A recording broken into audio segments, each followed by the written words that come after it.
દાહોદ જિલ્લાના Katwara police station વિસ્તારનો બનાવ. દાહોદના કતવારા પોલીસ સ્ટેશન વિસ્તારમાં નવાગામ જૂના પાણી રોડ પર લૂંટનો બનાવ. તારીખે 18/9/2025ના રોજ બાઇક સવાર દંપતીને તમંચો બતાવીને કરી હતી લૂંટ. સોનાના દાગીના અને રોકડ રકમની લૂંટ કરી હતી.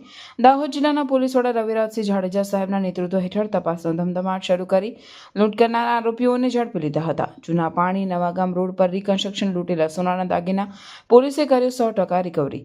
બાઇક પર સવાર દંપતીને તમંચો બતાવીને કરી હતી લૂંટ. લૂંટારૂ આરોપીઓને ઝડપી રિકન્સ્ટ્રક્શન કરાયું. દાહોદના નવાગામ જૂના પાણી રોડ પર રિકન્સ્ટ્રક્શન લૂંટના આરોપીઓને ઝડપી રિકન્સ્ટ્રક્શન કરાયું. દાહોદ પોલીસને મળી મોટી સફળતા.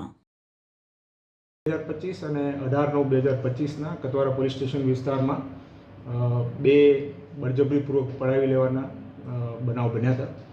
એ બનાવમાં ત્યાંથી પસાર થતા પ્રથમ બનાવમાં પસાર થતા હસબન્ડ વાઈફ બે બાઇક ઉપર પસાર થતા હતા. એમને આંતરી અને હથિયાર બતાવી અને એમની પાસેથી સોનાની વસ્તુઓ પડાવી લેવામાં આવી હતી. બીજા બનાવમાં મા અને દીકરો બંને પસાર થતા હતા બાઇક ઉપર અને એની પાસેથી સોનાની વસ્તુઓ પડાવી લેવામાં આવી હતી.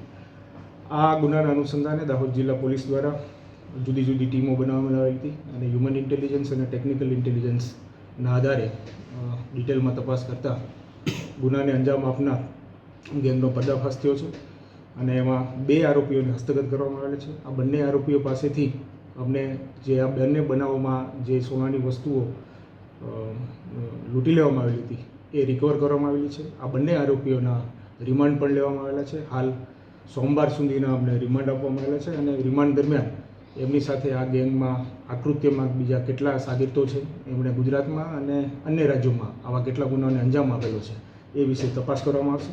બંને ગુનેગારોનો ઇતિહાસ છે એના ઓફેન્સ રજિસ્ટર થયેલા છે. 5 ઓફેન્સ છે રાજન પલાસ નામના એક ગુનેગાર ઉપર છે અને 7 છે